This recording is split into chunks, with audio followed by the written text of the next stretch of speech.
Hello everyone, ఈరోజు ఎంతో healthy breakfast అయిన చపాతీ ఎగ్ ఆల్ కాంబినేషన్స్ చూద్దాము. చూడండి, దీనికి కావాల్సిన ఇంగ్రీడియంట్స్ వచ్చేసి క్యారెట్, బీట్రూట్, టమోటా, కొత్తిమీర, లెమన్స్, ఆనియన్స్, ఇంకా ఎగ్స్. ముందుగా మనం అయితే గోధుమ పిండిని తీసుకొని దానిలో తగినంత ఉప్పు వేసుకొని కొంచెంగా వాటర్ యాడ్ చేసుకుంటూ మంచిగా స్మూత్గా చపాతీ ముద్దలాగా చాలా స్మూత్గా కలుపుకోండి. చూడండి, ఈ విధంగా కొంచెం వాటర్ యాడ్ చేసుకుంటూ మంచిగా చపాతీ ముద్దనైతే మనం ఈ విధంగా కలిపేసుకుందాం. ఇది హాఫ్ అన్ అవర్ సేపు నానపెట్టుకోవడానికి దీనిలో కొంచెం నేను 1-2 డ్రాప్స్ అయితే ఆయిల్ వేసి అలా స్ప్రెడ్ చేసి పక్కన పెట్టుకుంటున్నాను హాఫ్ అన్ అవర్ సేపు. అంతలోకి నేనైతే క్యారెట్ను, బీట్రూట్ని ఫైన్ గ్రేడింగ్గా చేసుకుంటున్నాను. చూడండి, ఈ విధంగా తురిమి పెట్టుకోండి సన్నగా. అసలు చపాతీ మీద స్ప్రెడ్ చేసుకుంటే ఎంత బాగుంటుందండి.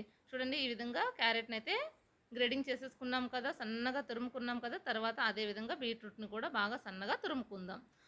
ఈ విధంగా తురుముకున్న తర్వాత మనం ముందుగా కలుపుకున్న చపాతీ పిండిని అయితే తీసుకొని మనకు కావాల్సిన సైజులో ముద్దలను అయితే చేసుకొని ఈ విధంగా చపాతీలను అయితే చేసేసుకుందాం. చూడండి, చపాతీ చేసేటప్పుడు ఎప్పుడైనా కానీ పిండిని అంటే చపాతీ చేసినప్పుడు ఫోల్డింగ్ చేసి చేయడం వల్ల చపాతీలు అనేవి చాలా మెత్తగా వస్తాయి.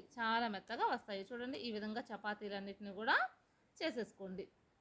ఈ విధంగా చేసుకున్న చపాతీని మనం రోస్ట్ చేసుకుందాం. కొంచెం ఆయిల్ వేసుకొని జస్ట్ లిటిల్ బిట్ అండి, ఆయిల్ అనేది ఎక్కువ యూజ్ చేయొద్దు. చూడండి, ఈ విధంగా కొంచెం ఆయిల్ అనేది వేసుకొని చపాతీల్ని మంచిగా చూడండి ఎంత స్మూత్గా వచ్చినాయో కదా, చాలా బాగున్నాయి కదా.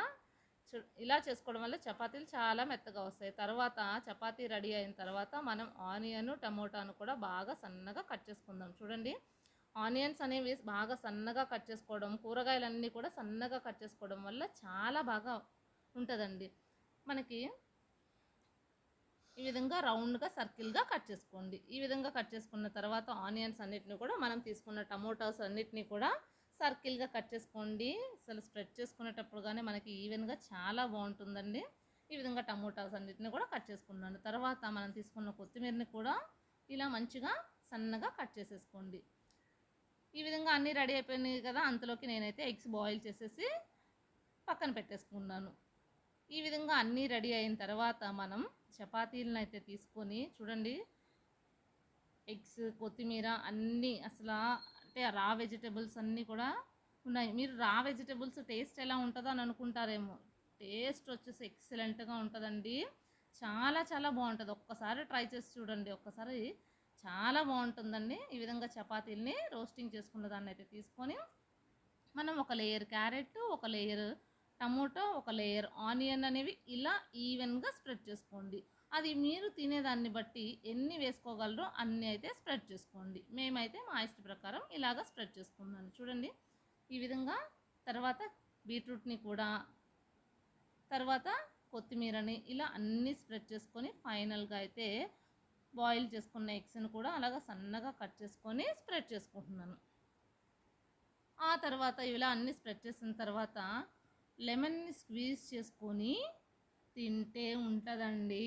అబ్బబ్బబ్బబ్బా, నా సామిరంగా ఎంత బాగుంటుందంటే ఇంకా కావాలి అని అంటారు. ఇలాంటివి బ్రేక్ఫాస్ట్గా తిన్నామంటే చాలా హెల్దీ అండి, ఇంకా కావాలి అని అంటారు. మరి మీరు కూడా ట్రై చేస్తారా? ఒక్కసారి ట్రై చేసి చూడండి, చాలా బాగుంటుంది.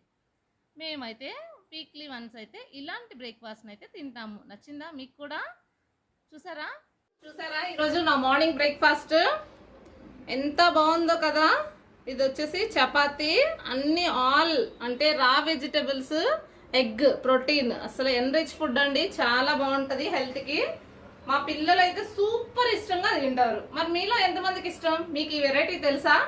అయితే కామెంట్ చేయండి. ఇలా ఫోల్డ్ చేసుకుని